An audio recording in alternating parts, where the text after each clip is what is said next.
talk about it. This video is for you if you are starting in homeschool, or if you've been homeschooling for a while and you just really want to elevate your routine, maybe tweak a couple of things. This is really for you if you're at any stage of your homeschooling journey. Welcome back to the Beast Den. My name is Sloan the Beast. On my channel, I teach all things synergy and motherhood and business so that you can have the tools, the confidence to create your unique dynamic as a multi-passionate, creative, busy as heck woman. So let's go ahead and jump right into today's video, all about how to homeschool as a working stay-at-home mom, or just a working mom, period. I have been homeschooling myself for 8 years. I started my daughter when she was 2.5. Okay, so the structure of this video, I want to start with the Q&A, just get that out of the way, and then we can go into my tips on exactly how it is you can curate a schedule that is unique to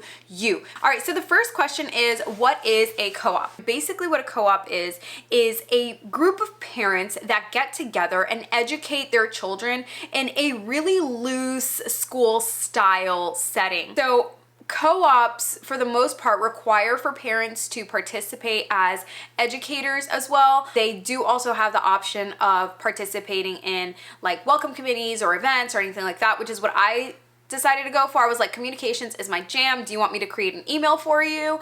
Do you want me to help you plan Easter? Like, I could do that, but I do not have the bandwidth to come up with a lesson plan to teach other children. So co-op really is a more structured environment. The kids do have, like, I have textbooks that I had to buy my daughter for this upcoming semester. They are completely transitioning into an entire curriculum, which is a totally different conversation altogether. Curriculums by itself, if you have watched my other videos on how I create my curriculum, you know that I am, again, super chill, super relaxed. I don't put a lot of emphasis on it. So I don't know if we're gonna continue with this co-op, but I do recommend it if your kids are shy, if you feel like the way that you are explaining things or communicating the information to your child is not working. A co-op may be a really great option for you, because every single person, not even just every single homeschool parent, every single person, every single educator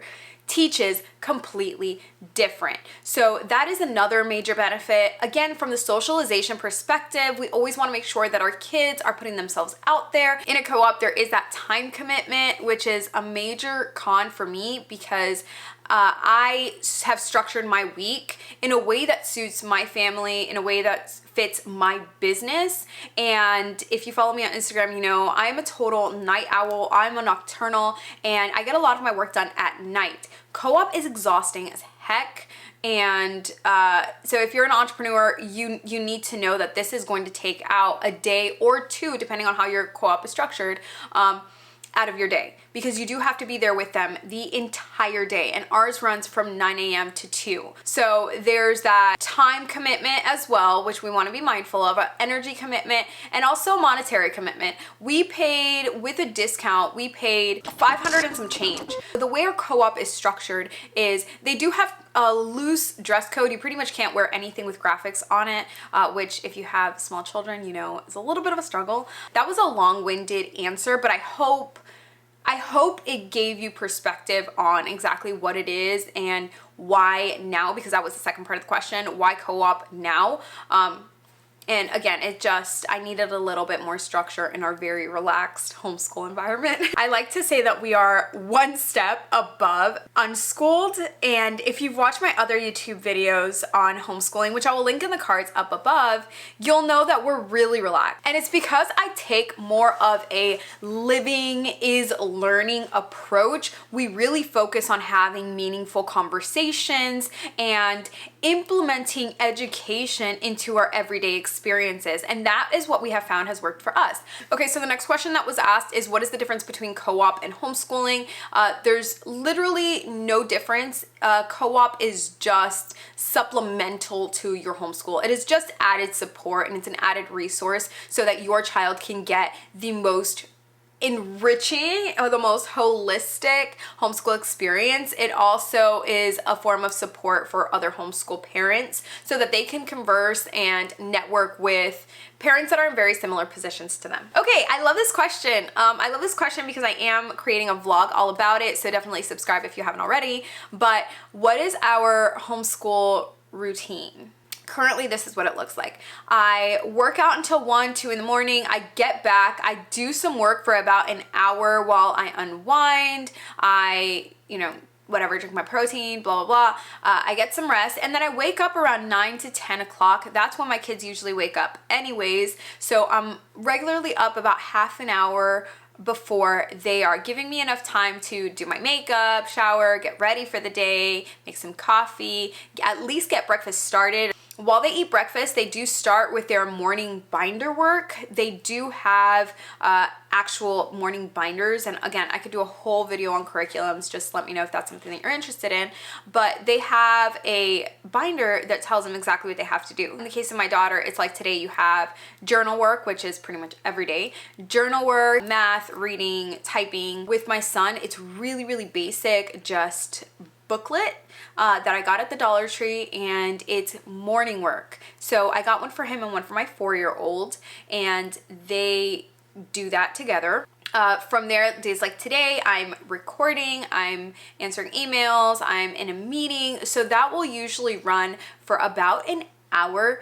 After that, I do like to use like documentaries, some sort of yoga or some sort of physical activity for them while I'm cleaning up from breakfast and all of those things. Now from there, we usually have errands to run. So today is actually Thursday. Today is a pretty typical day of what this looks like, because once I'm done from here, I have payroll to take care of. I have a meeting at the barber shop. So while I'm doing that, they have homework that they're going to be doing. So I do have some puzzles that I've set aside for my son, some alphabet and math work that he'll be doing. My daughter, again, she's a very independent learner. She pretty much already knows what she needs. If she gets stuck on something, however, I like to tell her this phrase: use your resources. She can ask me a question only after she's used her resources. If she has any questions, we will work through a problem. I try and be as intentional as I can about taking my time so that she understands, what's going on.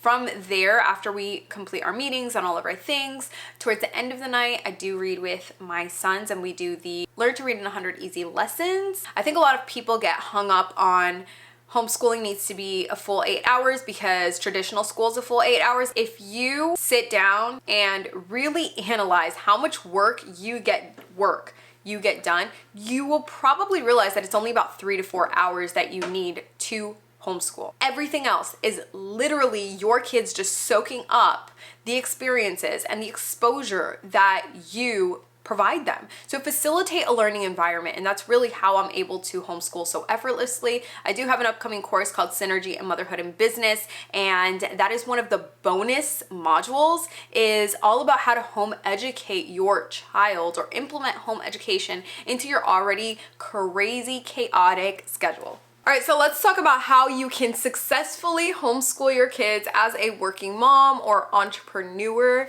and how to do this in a way that isn't going to make you want to pull your hair out. So the first thing you want to do is create a schedule. This can be perhaps the most challenging piece of all, because we have these instilled processes in us that tell us that homeschooling only needs to be during these hours. And really, homeschooling can be whenever you see that your child is most attentive, the time that you have, of course. Really look at your schedule. What are the pockets of time that you have? And this is gonna lead me into number 2, and it's resources. I have a love-hate relationship with technology and children. My daughter does have a tablet specifically for homeschooling. That is what she uses for math, of course, for typing. She uses it for any book reports that she may have, so research. It's really controversial in the homeschooling space. Virtual schooling, which is pretty much a fully online curriculum, or schooling with the state but in a virtual setting.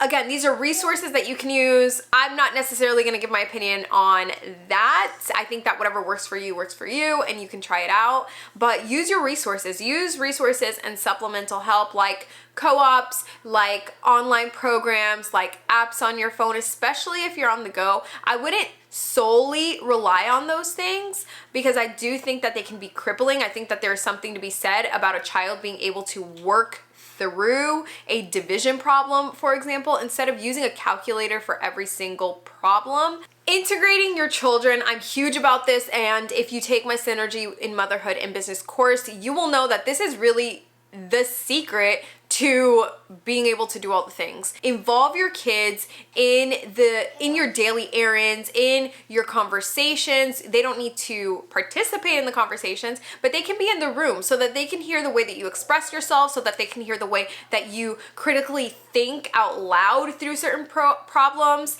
and solve them, so they can hear the way that other people express themselves and communicate information, so they can see how you integrate the things that you are learning on a daily basis. Implementing your kids has so much more value than sticking them in a school for 8 hours.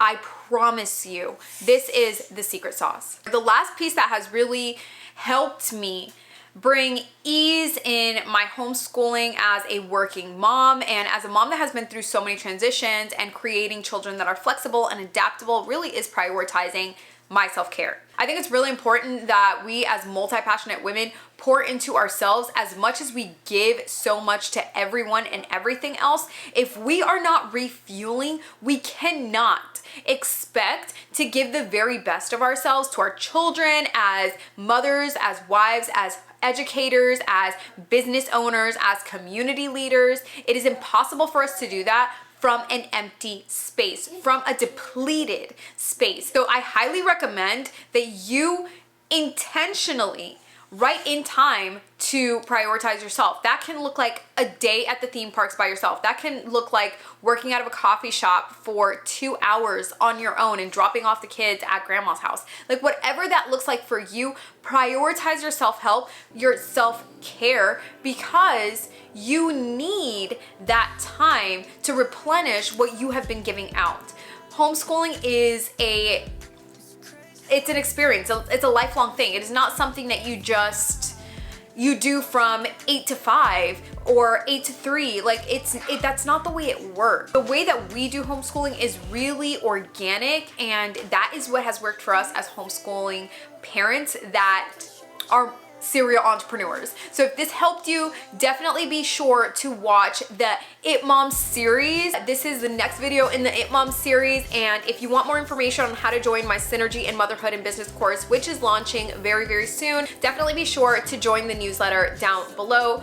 Thank you so much for watching this video. Sweet nightmares, and I will see you in the next one.